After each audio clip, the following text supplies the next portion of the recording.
Welcome back. You know, it was over 3 years ago that a gentleman wrote and asked me if I would produce a video on the oiling of firearms. And so I did. And little would I even guess that it would become the most popular of all the videos to date. And I recognize that those old videos were done with old equipment. I was using a camcorder, tape camcorder in those days, poor video quality, poor audio quality. So I thought I'd start to upgrade some of my older videos and at the same time incorporate the answers to some of the questions that have developed through the years. This question about oiling firearms has generated far more interest than I ever would have dreamed. And it has been probably one of the most controversial subjects of all. And I would say that that owes to the very simple fact that there's a proliferation of information online, both in written blogs and in YouTube and so many different sources.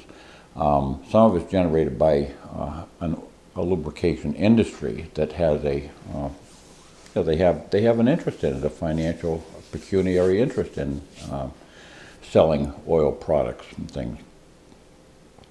But what I want to do is I want to distill all this into its most simple and basic form and tell you what it is that you need to do to oil your gun and to lubricate it and what's necessary. And I'm gonna base this on my own, not only historical knowledge from my own life. I'm well into my 60s.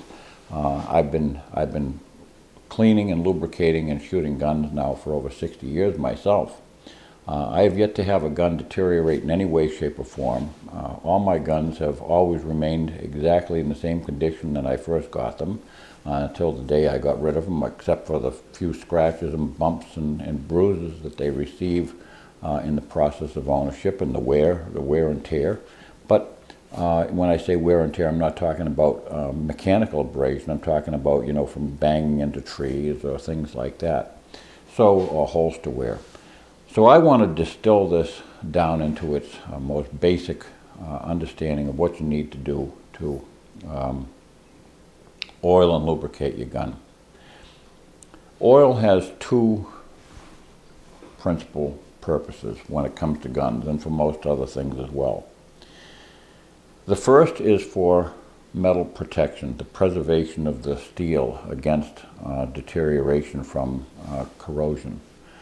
And the second one is for lubricity, the lubricating of the parts to protect them and preserve them from deterioration due to friction and wear, interaction of parts. I want to divide those into two separate categories, and you'll see, I'll present to you what you need to know about each of those aspects of it. And it'll turn out to be basically the same oil for the same thing. First of all, when you purchase a firearm, this day and age, whether it's a used firearm from years back or whether it's something produced currently, it has been either blued. Historically, it would be a blued process on the steel. It'll be a stainless steel firearm. It'll be a phosphated surface, which is typically called Parkerizing, and it'll possibly be a black oxide surface. All those surfaces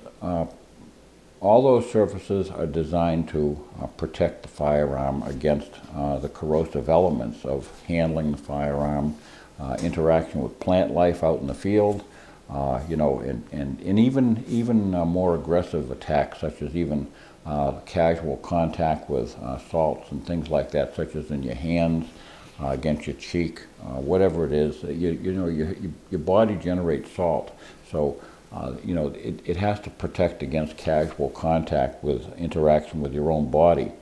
Now, if you just simply buy steel guns are often thought to be very fragile, that somehow they're just going to break down. But if you buy a steel gun, it's protected by one of those processes. A blued steel gun is far more durable than most people give it credit for.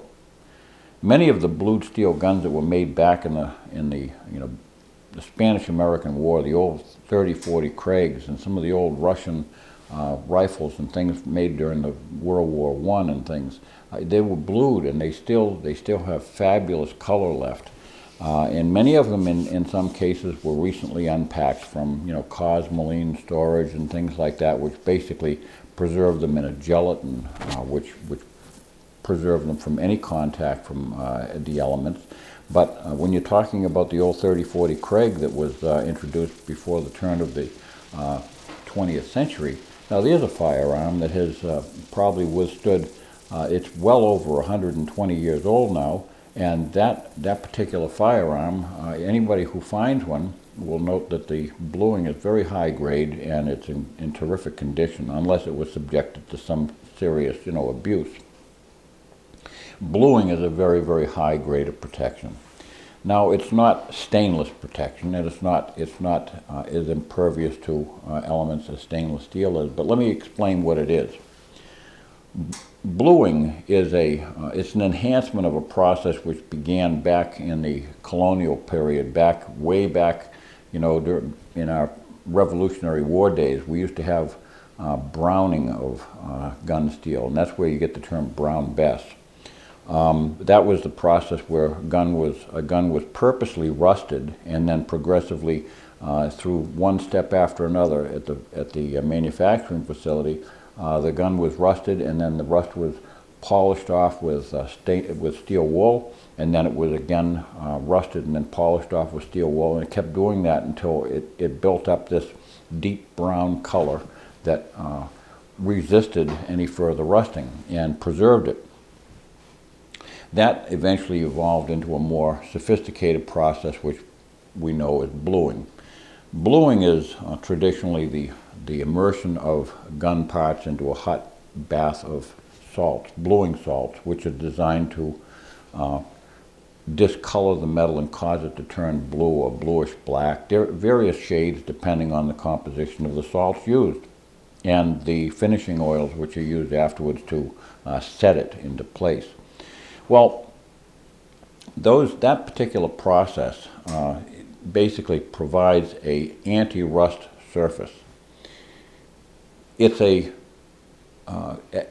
oxidation of its own kind. In other words, it's an oxidation which precludes any other type of oxidation. So once it's received that type of treatment, it basically deters other forms of rust. It's a very, very effective process. A gun that has been blued in that form can expect a life that goes on into eternity. I mean, it can last forever. A gun of that quality will not rust. It will rust if it is, if it is abraded by something and scratched it, or if it is, if salts are left on it that are not removed. For instance, if your hand is salty, from your sweat, and you handle it and you don't get that off, that can be expected to rust because those salts will, eat into the surface of the steel.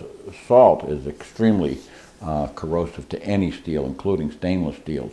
So salts are the one thing that can attack it. Certain plants have got salts and other, acids and things like that. So contact with plant life, if you're out in the field, different tree saps and things like that can be corrosive to steel. So, blue guns are very, very resistant against any metal deterioration, but they have to be treated with common sense and common care, and they need to be cleaned off.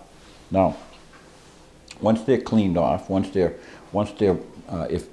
salt gets on them, if you're in an atmosphere where there's a lot of salt present, or if you're a duck hunter and you go out to a salt marsh and you get salty mud on the gun, you got to get that off right away, post haste, because that salt that's in the mud, just a drop of that will eat away at that gun steel before you can even get home.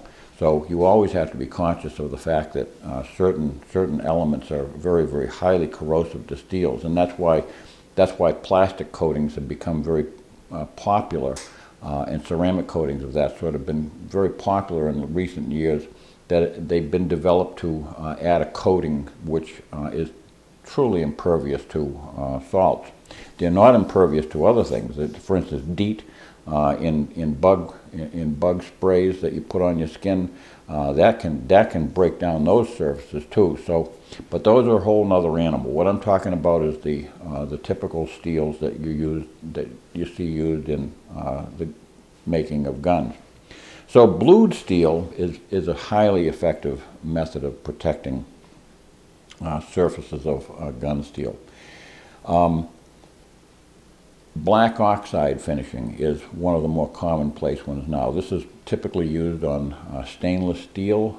It's a form of oxidation which turns the steel black. And black oxide, I was using black oxide back in the 60s and 70s when I was an electroplater, and we used black silver oxide. I used to plate silver onto parts that we used on military backpack radios that we used in Vietnam, and you know, like the threaded caps that we used on the various parts. There'd be a threaded cap with a little bead chain on it. I used to silver plate those, and then treat them with black oxide, and then coated them with tumbled them in Metex, was the name of an oil that finished the process, and then when that oil dried up, it became impervious to any contradiction by the elements.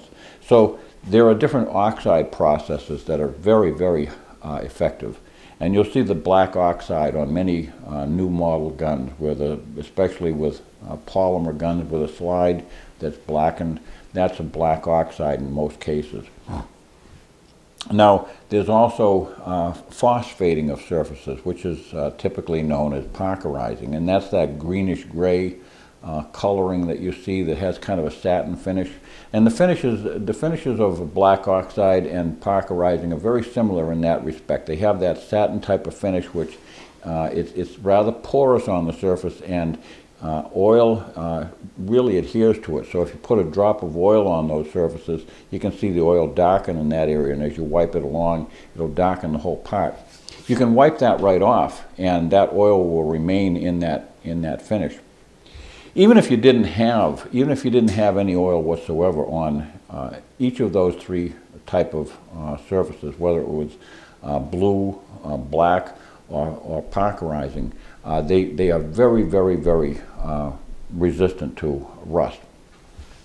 The only thing that can basically cause them to degrade is where the elements land on them, and whether it's the salt from your hands or whether it's plant sap or anything like that that can get at that animal feces. If you happen to store a gun where a mouse can deposit a mouse dropping on it, that's a very, very, very, very bad on a gun. That'll cause a deep pit.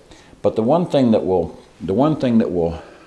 provide a complete barrier, just as when you buy a car and you get a brand new car, it's got a coat of paint on it.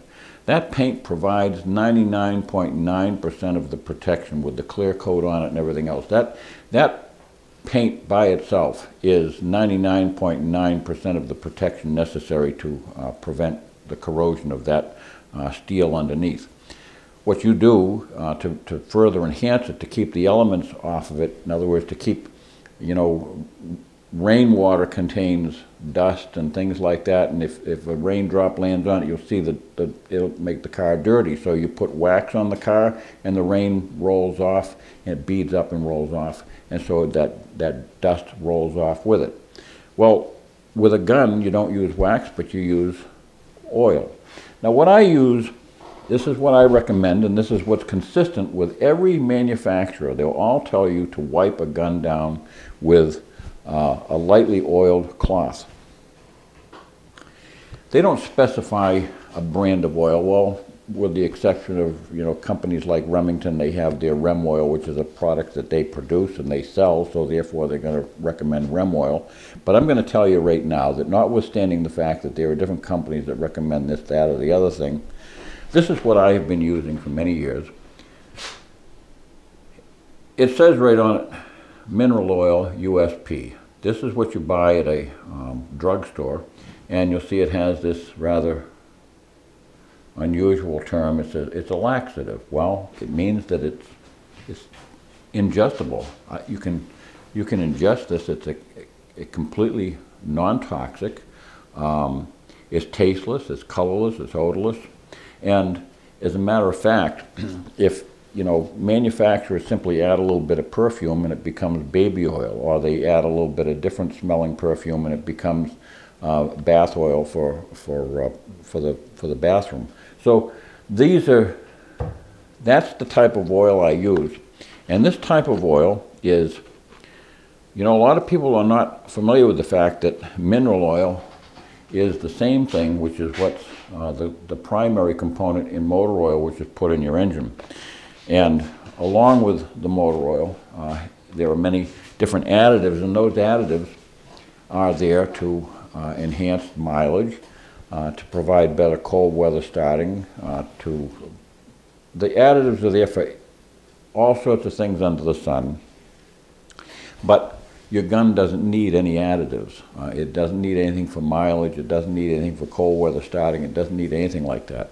It simply needs to have that barrier that will enhance the protection that's already given by the bluing and by the oxide processing, or the phosphating of the steel with the parkerizing. That's all it needs.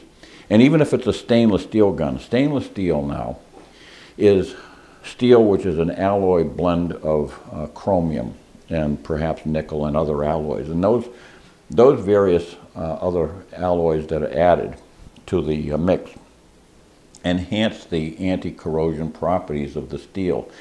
But it's an anti-corrosion additive. It does not prevent rust. You can subject a stainless steel gun to elements that will actually rust it. If it's subjected to salt water spray, it will cause rust. So it's always preferable to keep a light coat of oil, a film of oil on any gun. So I think that my previous video was misinterpreted. I do not recommend a dry gun. All right, I'm not recommending a dry gun. What I'm recommending is that you don't make a wet gun. There's a difference between the two. You don't want to have oil that you can see on the finish of a gun. If you have oil that you can see on the finish of a gun, you've got too much. What you want to have is just the amount that's in this cloth.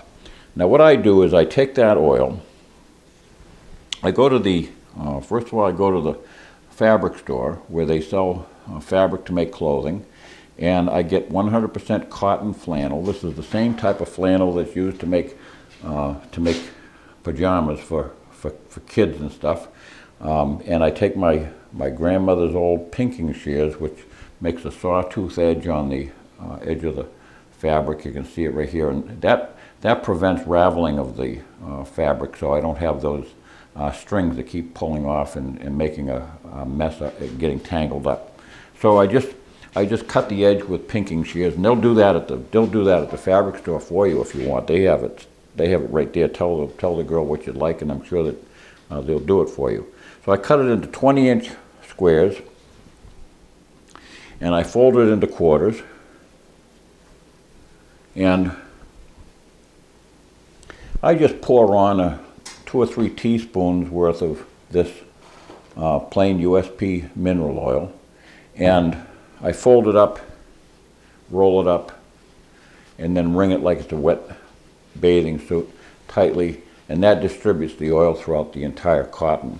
And I can roll it in different directions, and at first it looks like it's not going to distribute, but it does. Within an hour, that'll distribute throughout that entire cloth, and you'll have a uniformly treated cloth with oil in it.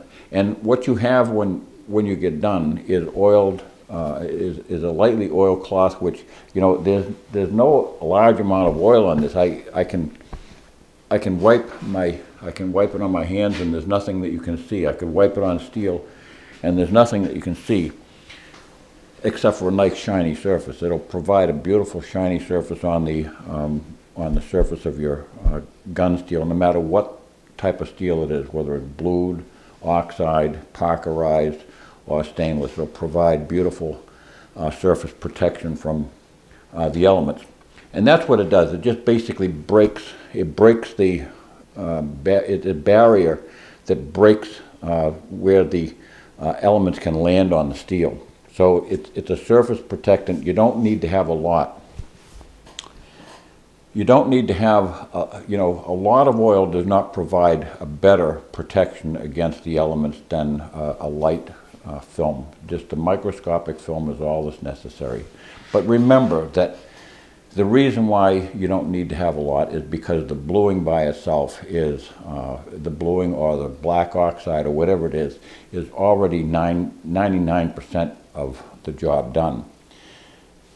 There's a lot of gun stores that I've been in my life. There's a huge gun store that's nearby me in Maine, and you can go up and down the aisles, one rack after another, and you have all these old guns sitting there in the rack, standing up, and people come along, and some of these guns have been there for months, some of them perhaps for years, but some of the guns are very old.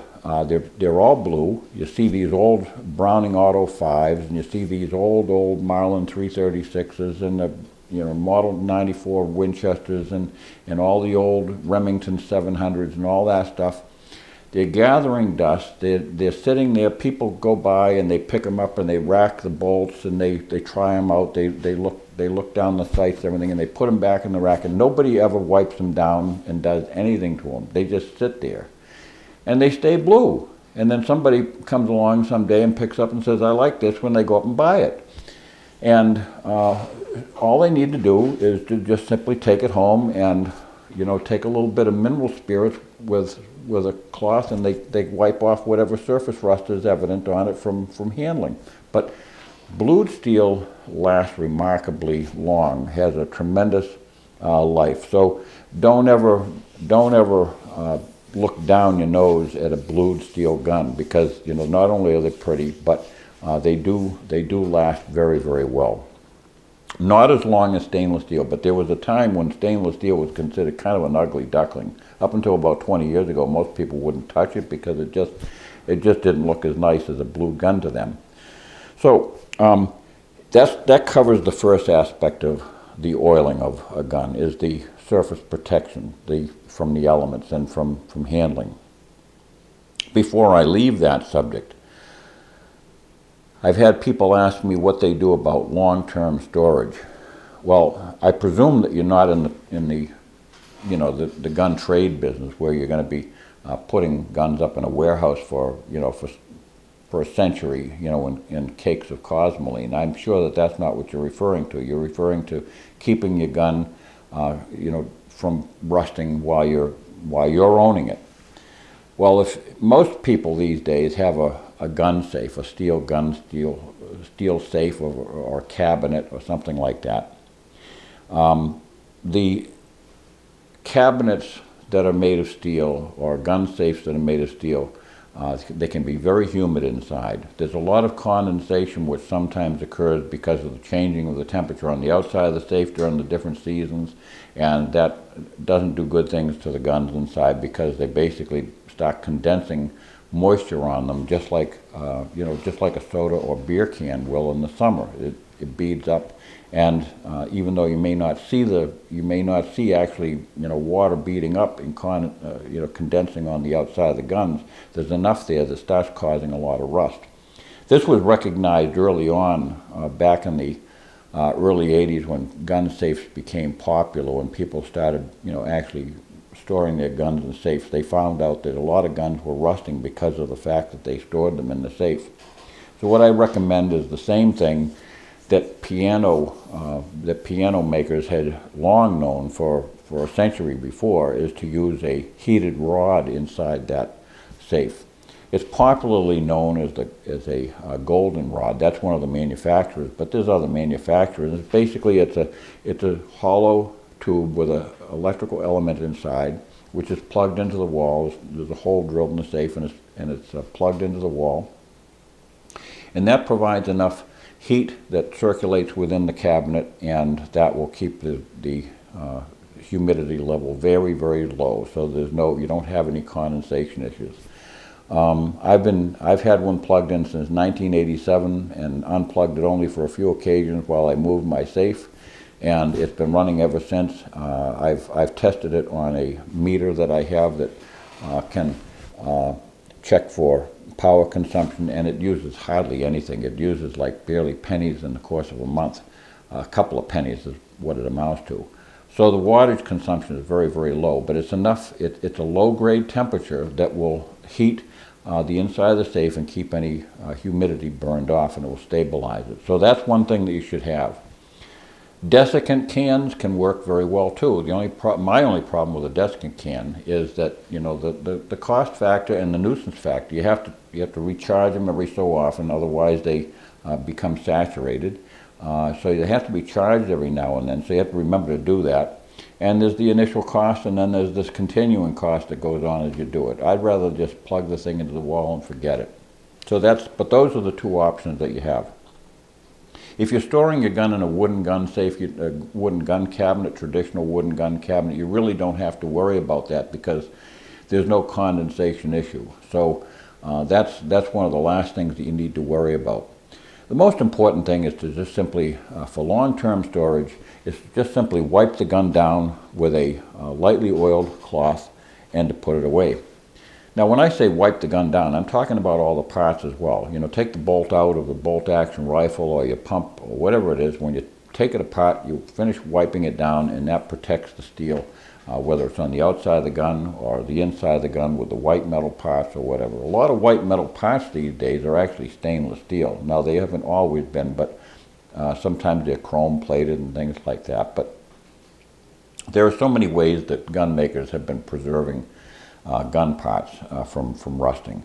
So the most important thing is to just keep the gun very clean. Carbon attracts moisture. Carbon, you know, it's hygroscopic, and it will attract moisture, and that moisture will sit there and eat away at your gun. So you don't want to have any carbon. When you get done shooting, clean the gun of any carbon fouling and get that off of there, and then afterwards wipe it down with this. And I don't prefer to use a two-part process all in one. In other words, I don't like to use CLP, cleaner, lubricant, and protectant. I don't like to use anything which claims to both clean and lubricate at the same time. I like to keep both things distinctly separate. The same as when I take a bath. I don't want to be applying oil to myself when I'm taking a bath or shower. I just want to wash. I just want to get the oil and junk off that I've been getting on me from working with my tractor or whatever. And then after I'm all done, then I can put on, if I want to put on, you know, skin balm or something like that, I can do that. But I don't want to do both at the same time. And I feel the same way about my guns. I like to know that I'm getting all the junk off the gun. I like to see the metal shining bright and clean, and then after that, then I just simply wipe this on, and that I know is providing all the surface protection that's necessary. Then we go on to the lubrication aspect of oil. This is really something that has become huge lately. I see people doing things that amount to bathing the gun in various compounds and salt, and, you know, all kinds of solutions and oils and everything else. And I can tell you right now that's a complete myth. There's absolutely no basis for that whatsoever. Just as gun manufacturers blued the gun or did whatever they did with the surface to protect it from deterioration, they also gave you a gun when you bought that gun and they emblazoned their name on the side of it. They want that gun to last for posterity. They want that gun to last for your lifetime and for your children and your grandchildren. They don't want that gun to just simply deteriorate. There is no, you know, like in so many different industries in the world, there's so-called built-in obsolescence, where, you know, somebody builds a piece of machinery that they know that 4 years later, or even 3 years later, you're going to have to get a new one, whether it's a computer or whatever it is. There's built-in obsolescence into cars and things like that. But guns kind of stand alone as being the one thing that there is no built-in obsolescence. Sometimes somebody comes up with a little bit better idea with a gun, but you know, the fact of the matter is that guns simply don't have an obsolete built into them. They're designed and engineered so that they can be used literally forever. You know, I have guns that are over 80 years old that look like they're brand new. Maybe the bluing is a little bit thin from where the, you know, handler through the years carried it in his hand, or maybe the stock finish is banged up. Things like that. The checkering is worn down and everything, and the sights may be getting a little bit bright and need to be redarkened. But the guns still work the same as they worked the day they were built. Just as smoothly, just as slickly. Nothing has changed with the head space. Nothing has changed with anything whatsoever. I've got a Garand that was built in the World War II era. That it's had a new barrel put on because the first barrel naturally was probably shot a lot with corrosive ammo, and so the barrel had to be replaced. Things like that. But the gun. The receiver has never worn out. The receiver that was made in Springfield Armory, and that's not the Springfield Armory that's the commercial company that's in Illinois. That's the U.S. Armory at Springfield, Massachusetts, that was founded under George Washington and was later closed in 1964 by Secretary of Defense Robert McNamara. So that's an entirely different industry. But that receiver, after being shot perhaps thousands and thousands of times, the receiver is still the same, got the same Parkerizing on it that it had from the very beginning, before the CMP got a hold of it. So guns are made to last forever. You don't need to worry about parts eroding and deteriorating from wear, from interaction. When gun parts are made, they're made with alloys that are very, very hard. They may be hammer forged, or they may be investment cast. And let me say this about investment casting: it's every bit as hard and durable, and in some cases harder and more durable than so-called mil-spec hammer forging.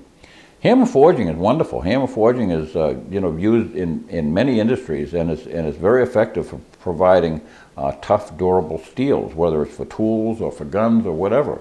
But that does not mean the investment cast parts are inferior to them. Investment cast parts are being found to be greatly superior to other steels in many ways. When you fly from coast to coast or across the ocean, you know, if you fly to Europe or to Hawaii or to wherever you want to go, the big fans in those GE jets that are spinning at high RPM for thousands of RPMs going across the ocean, those are investment cast fans. Now that's got to tell you a lot. They talk about centrifugal force constantly pulling it at that metal to shatter. They don't. Those fans turn forever, and those are investment cast fans. So don't ever think that investment casting automatically means it's like your old grandmother's, you know, the pot handles on her kitchenware. It's not the same thing at all. This is not cheap white pot metal. This is the high-grade steel which is poured into what's called the lost wax process.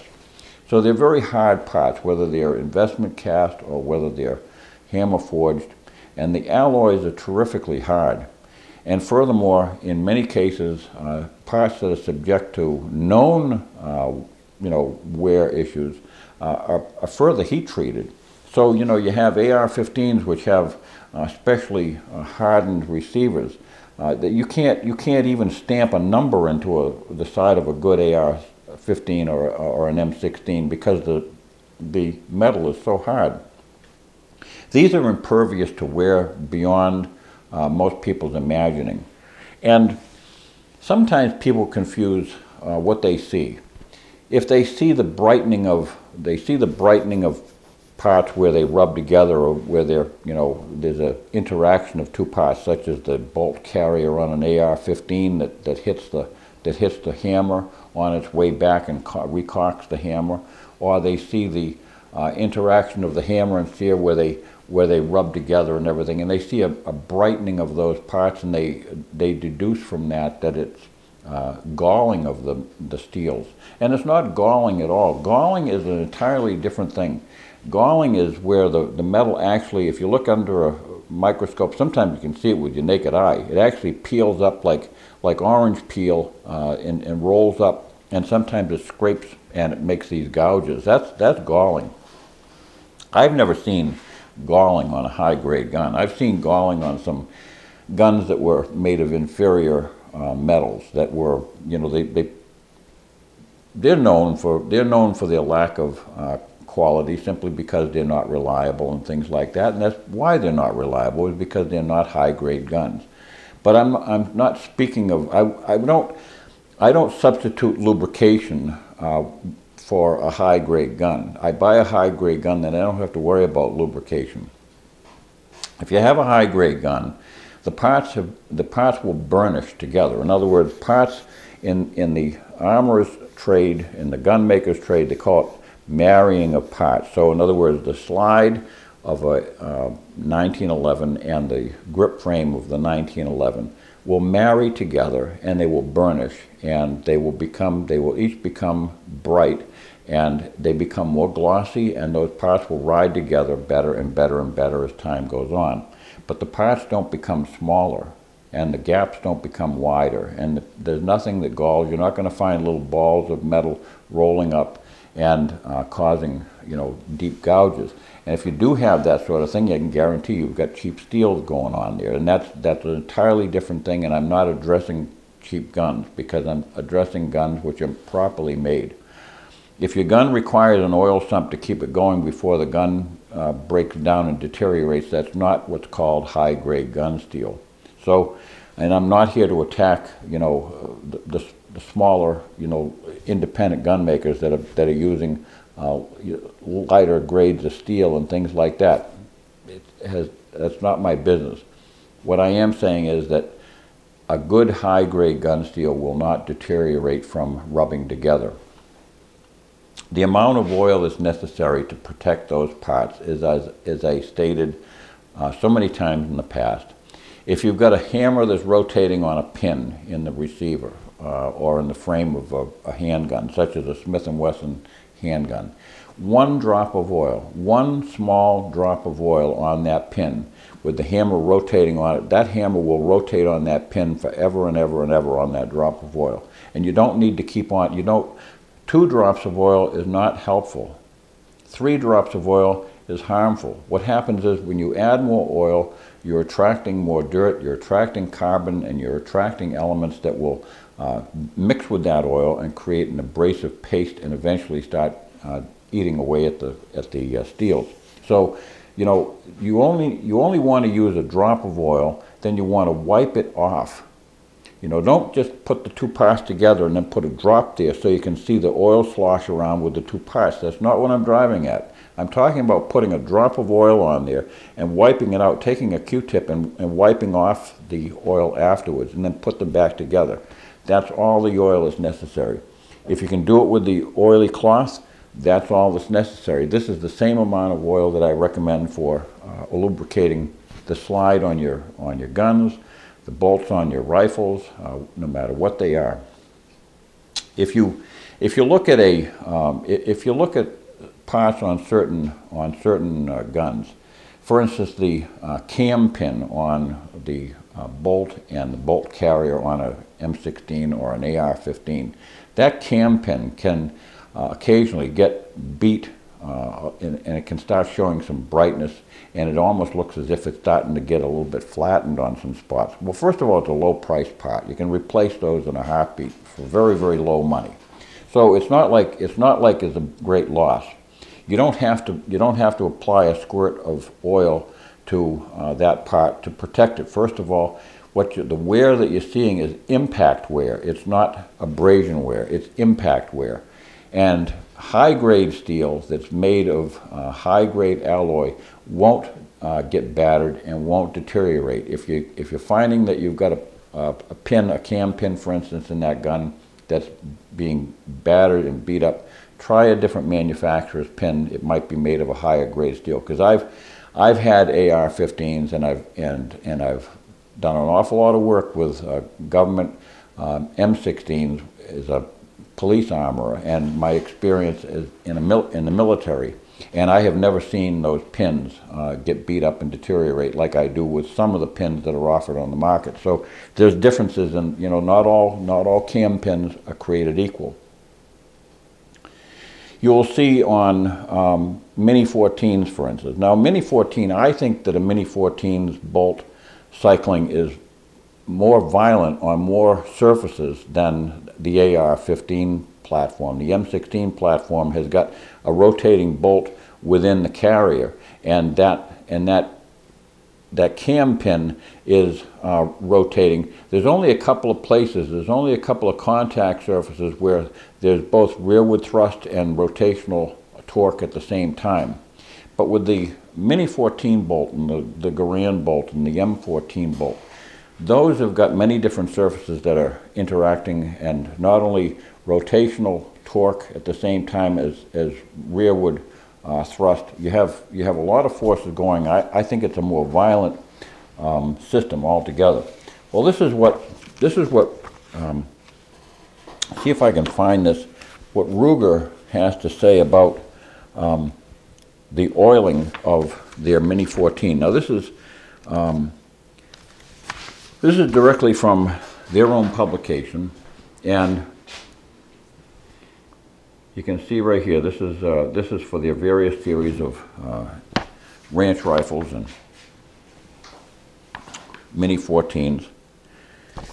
On page 34 of this particular manual, it says here, note, capital letters, note, colon, only a light application of oil is needed to provide adequate lubrication of moving parts and to prevent rust. Excess accumulations of oil tend to attract particles of dust and dirt and may congeal in cold weather, which can interfere with the safe and reliable function of the rifle. Now, they're speaking of a gun which they have built. They know very well what keeps it ticking, and like I say, it's probably one of the more violent bolt interactions in the entire gun world. It comes slamming back at a very, very vigorous rate. Nobody will ever argue that a Mini 14 is perhaps one of the most reliable guns that was ever made, and that's the only lubrication that they recommend. Now, there are old TM manuals, and FM manuals, the field maintenance manuals, technical maintenance manuals, and field maintenance manuals. That's where they get those terms from. This is from U.S. government publications, Headquarters, Department of the Army, May of 1965 is when this was published. Now, I want to put this into context. May of 1965, this was following the beginning of the Vietnam era. We entered the Vietnam era roughly 1964, 65. This is being published knowing what had already gone on when the M14 was being used, and sometimes even Garands were being used in Vietnam in the early years.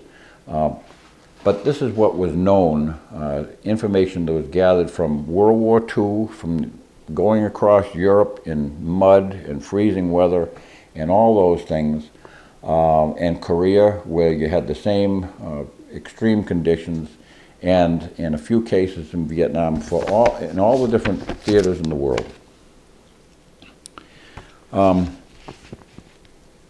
A light coat of oil should be placed on all metal parts except those which come in contact with ammunition. That's all you do. That's all you do. Now, if you go down to the section B, it says it talks about applying a grease in small amounts to certain parts, as indicated in Figure 33 on a couple of pages before that. And those are the parts which, as on a Mini 14 bolt, it would be the contact points where the operating rod cycles the bolt back. It would be the lugs on the bolt itself, and it would be on the slide rails on the receiver. Well, this is my take on it. Ruger's manual is newer. Ruger has got more updated information based on experience that has gone by. Now, if you read further, it's just like reading the Bible. You can't read it out of context. You don't want to just read that and go and stop there. You want to go farther. It says, rifle grease is not used in extremely cold temperatures or when the rifle is exposed to extremes of sand and dust. Well, whoever the person was at headquarters at the Pentagon who wrote this, who wears a national defense ribbon but doesn't have any combat ribbons, he doesn't understand perhaps that the very definition of combat is sand and dust, mud, dirt, rain, sleet, snow, all those other things. So what he was describing here is rifle grease is not used in extremely cold temperatures. So you don't use it in Korea or going across Europe, or when the rifle is exposed to extremes of sand and dust, so you don't use it in the desert or when you're going, into battle in Iraq or anything like that. So, there are only a few clinical examples where you would be shooting a gun where you're not exposing it to sand and dust and extreme cold and things like that. That's very nice if you're sitting, if you're operating a gun at nothing more than a range where you've got a covered top and nothing is landing on you and you're not scurrying around in the dirt doing combat maneuvers. So what it means is that you can use that grease if you desire to put on those points of contact on the bolts. But Ruger's information tells you contrary to that they're perfectly satisfied with the fact that a light application of oil, just wiped down with a light application of oil, is sufficient to protect the parts. Now, I own a Mini 14 and I've fired thousands of rounds. Our department had AC 5.56s, which was the selective fire version of the Mini 14, which had, it had a three-shot burst and it had full automatic capability. And I'm telling you, we poured ammo through those things, a lot, and at a high rate during practice sessions. And we never had any issues whatsoever with any deterioration of any parts whatsoever, and we never, ever, ever applied greases or heavy application of oil. This was all that we ever did, was just a light coat of oil. So that speaks for all the other guns on the planet. If you can get by with a light application of oil as the Ruger manual specifies for the Mini 14, that certainly is going to suffice, and then some, for the bolt action fan who just simply racks his bolt forward once at a time, and the gun is not exposed to any extremes.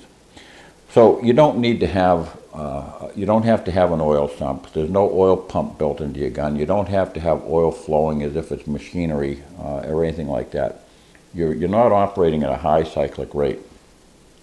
Let me differentiate between the perception of heat that people talk about sometimes. I get people write in and they say, well, their gun develops a lot of heat, so isn't that deteriorating their gun?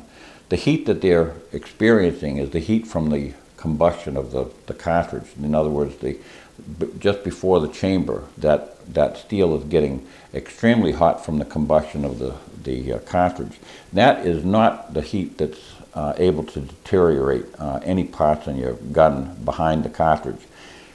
Your hammer, your trigger mechanism, your bolt, and all that stuff remain extremely cool in comparison to the temperatures that are forward of the chamber and in your barrel. So there's no concern whatsoever that there's any destructive heat that's present in the receiver of any gun, whether it's a handgun or a rifle. There is no such thing as destructive heat, and there's no such thing. There's only two causes of deterioration of parts through friction. One is friction that causes sufficient heat to break down the steel, which is not apparent in any of the parts in the lower receiver of a AR or a Mini 14 or anything like that. Certainly not apparent in anything that's so docile as a bolt-action rifle. And the other one is through rubbing which causes abrasion. Now, those parts are extremely hard to prevent abrasion. They harden the parts so that they can be rubbed together at high frictional coefficients without breaking down the surfaces and without galling. There's one other aspect, which is impact. In other words, where parts actually bang into one another. And you'll see certain guns where the hammer, for instance, will impact the camming surface of the hammer of a Mini 14, or on an AR-15 will interact with the returning carrier on an AR-15 or the returning bolt on a Mini 14. Those are impact points, and you might see a slight flattening at those corners where that occurs. And that's not something to concern yourself with. That flattening is not an issue that's going to destroy the gun, and it will basically reach a certain point where it just stops. It'll buff a little bit of a corner off that hammer, or maybe off of the bolt, and that's where it will remain. Please don't concern yourself about lubrication. Again, this is all you need. That and your inexpensive mineral oil. I like to keep things simple. Too many things in our world are getting complicated, and we don't need to. You know, we've got a new president-elect who's going to try to simplify government. Well, I'm trying to simplify guns. We've got a good situation going here now where we don't have to worry about our Second Amendment rights into the foreseeable future, because we've got a president-elect who's going to protect us from that. But I don't want you to worry about when you get a gun, what you can do to protect it from corroding or eroding. It's not going to do any of the sort. It's made to last forever. Gun makers are really proud of their products, and they don't want to have the gun just deteriorate and fall apart on you. There's a couple of things that I want to address in particular with regard to lubrication. CLPs, if you like to use CLP, I think they're extremely expensive. They don't do anything that this will do everything the CLP will do. This will do the lubricating and protecting part. So it does the lubricating and protecting. The cleaning part I do with solvent. That's an entirely separate process. I don't like to try to lubricate a gun and clean a gun at the same time. They're contradictory processes. I like to just simply clean the gun up, get a sparkly clean, and then lubricate it. So that's one product, and if you can eliminate that from your checkbook, where this is like a couple of dollars, and that'll last me for most of my lifetime. So that's one of the things that I can write off in my checkbook. The other thing is WD-40. Now I'm not castigating the product. The product is wonderful insofar as it's a good product for many things in this world. I go through 3 or 4 cans of WD-40 in the course of a year for other things, for like taking labels off of jars or something, or for different types of metal protection. But when I was in Vietnam, we received a technical bulletin that alerted us that WD-40 should never, ever, ever come in contact with the M16, especially with the magazines and the ammo. The American Red Cross, they gave us these beautiful care packages that had everything in it that we needed for basically to kind of help morale. They even packed a little pack of cigarettes in there and everything else, for everybody smoked in those days. But these care packages contained a small squirt can, aerosol can of WD-40. And unfortunately, when they first started issuing these, the troops were Army and Marines and Navy guys. They were squirting this stuff on their magazines and in their guns in the hopes of keeping, the elements off of their rifles. And unfortunately, there were some very bad situations where guns were inoperative because that highly penetrating lubricant got into the ammo and the primers wouldn't go off. And so basically, guys were filled with vests with magazines that didn't fire. It was a catastrophe.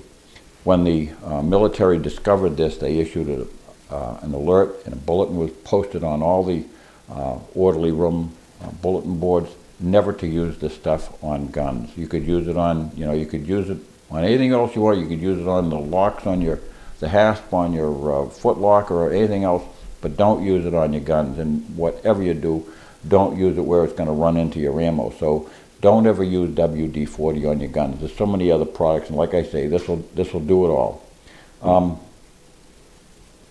Graphite. I get people ask me, what about dry lubricants? Because if wet lubricants attract dust, why not use a dry lubricant? Well, dry lubricants, they've been around for a long time. This is nothing new on the scene. Mold makers and things like that have been using dry lubricants as release agents for molding products and stuff. Most of them are paraffin based with some sort of a vehicle which carries it on, and then evaporates and then leaves the paraffin. So it might be an acetone or an alcohol or something like that, some highly volatile carrier that places the paraffin on. But it leaves a waxy substance on your gun. Well, I'm not interested in having wax on my gun like a old linoleum floor.